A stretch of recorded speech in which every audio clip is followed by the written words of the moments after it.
The Gospel of Matthew, chapter 15. Then the scribes and Pharisees who were from Jerusalem came to Jesus, saying, "Why do your disciples transgress the tradition of the elders? For they do not wash their hands when they eat bread." He answered and said to them, "Why do you also transgress the commandment of God because of your tradition? For God commanded, saying, 'Honor your father and your mother,' and he who curses father or mother, let him be put to death. But you say, 'Whoever says to his father or mother, whatever profit you might have received from me is a gift to God,' then he need not honor his father or mother. Thus you have made the commandment of God of no effect by your tradition. Hypocrites! Well did Isaiah prophesy about you, saying, 'These people draw near to me with their mouth, and honor me with their lips, but their heart is far from me. And in vain they worship me, teaching as doctrines the commandments of men.'" When he had called the multitude to himself, he said to them, "Hear and understand. Not what goes into the mouth defiles a man, but what comes out of the mouth, this defiles a man." Then his disciples came and said to him, "Do you know that the Pharisees were offended when they heard this saying?" But he answered and said, "Every plant which my heavenly Father has not planted will be uprooted. Let them alone. They are blind leaders of the blind, and if the blind leads the blind, both will fall into a ditch." Then Peter answered and said to him, "Explain this parable to us." So Jesus said, "Are you also still without understanding? Do you not yet understand that whatever enters the mouth goes into the stomach and is eliminated? But those things which proceed out of the mouth come from the heart, and they defile a man. For out of the heart proceed evil thoughts, murders, adulteries, fornications, thefts, false witness, blasphemies. These are the things which defile a man, but to eat with unwashed hands does not defile a man." Then Jesus went out from there and departed to the region of Tyre and Sidon. And behold, a woman of Canaan came from that region and cried out to him, saying, "Have mercy on me, O Lord, Son of David. My daughter is severely demon-possessed." But he answered her not a word. And his disciples came and urged him, saying, "Send her away, for she cries out after us."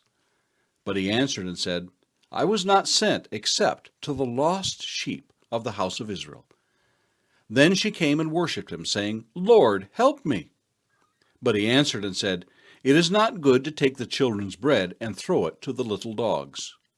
And she said, "Yes, Lord, yet even the little dogs eat the crumbs which fall from their master's table." Then Jesus answered and said to her, "O woman, great is your faith. Let it be to you as you desire." And her daughter was healed from that very hour. Jesus departed from there, skirted the Sea of Galilee, and went up on the mountain and sat down there.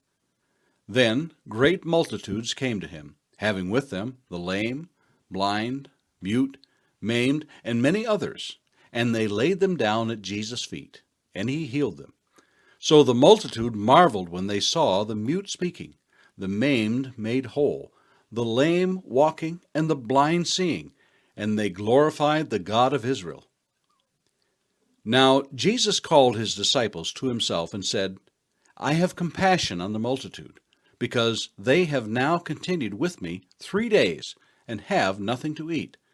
And I do not want to send them away hungry, lest they faint on the way."